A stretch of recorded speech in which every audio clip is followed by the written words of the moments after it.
Well, okay, thank you for sticking around. It is late. So let me give you some background as to what we are trying to achieve here. I think most of you might be familiar with the Texas Transportation Institute Mobility Study. That's the correct title. Sure. Right. And I also think that some of you are familiar with a report that was put out by the CEOs for cities. And it was basically a critique and a call asking for a rethinking of the mobility index, or pointing out how it could be redone to better reflect issues relating to the structure of cities. Last fall, John Norquist thought it would be a great idea to have the two proponents of these different viewpoints be at CNU to talk about these issues. And Joe and Tim were very gracious in accepting our invitation to be here. So I really would like to thank them firstly, before I start, for being here, for coming to have this discussion. So how we're going to proceed, Tim is going to give us an overview for about 5 minutes of the Texas Transportation Institute Mobility report, what it is, what's in it, etc. And then Joe is going to basically walk us through his critique. And then following that, Tim is going to have a rebuttal period.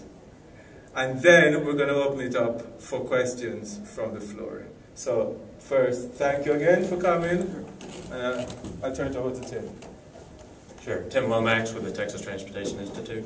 So we've been doing this study since 1982. The first version was a Texas-only report. We did it for the Texas Department of Transportation, and the goal is probably the only thing that has remained constant through these years. We want to try to take generally available data, technical information, and turn it into something that non-technical audiences can understand, the general public, decision makers at all levels. The idea being that we talk amongst ourselves with all sorts of technical detail, but that doesn't really help get our message about what the problems or solutions might be in transportation. So by my count, we've had at least 14 different major changes in methodology. This doesn't include expansions of the list of cities, of the urban areas that are in the study. The most recent major change was announced in January 2010, incorporated in the 2010 report, a partnership with a private data collection company called INRIX. They're from Seattle. They essentially collect a lot of traffic speed information on links of major road around the country. They do this for traffic navigation, traveler navigation purposes, but they also package this up in a way that planning agencies, researchers who get access to it can use it. So we have now a 4-year partnership with them. We are privy to fairly great detail. We are allowed to report at not a great level of detail, but basically we take their speed data and map it on top of volume data obtained from federal highways and the state departments of transportation to basically get a speed and volume on every piece of major road in the country to calculate the measures that we use. Because there are many congestion issues, we have a whole bunch of different measures, and those are put to a whole lot of uses. A quick summary that Norman asked for.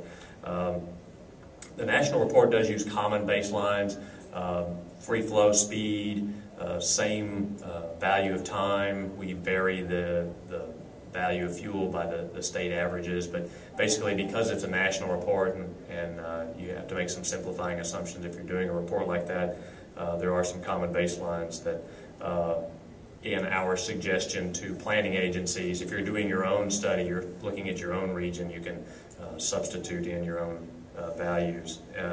And that sort of goes to the last point, that what we try to do is use the report to demonstrate a whole bunch of these different measures and how you might use them not only for technical purposes but for public information purposes. So with that, I can make this go away and yours can pop up. Okay. That makes sense. Yeah, that should be it. How about that? That's it. Okay.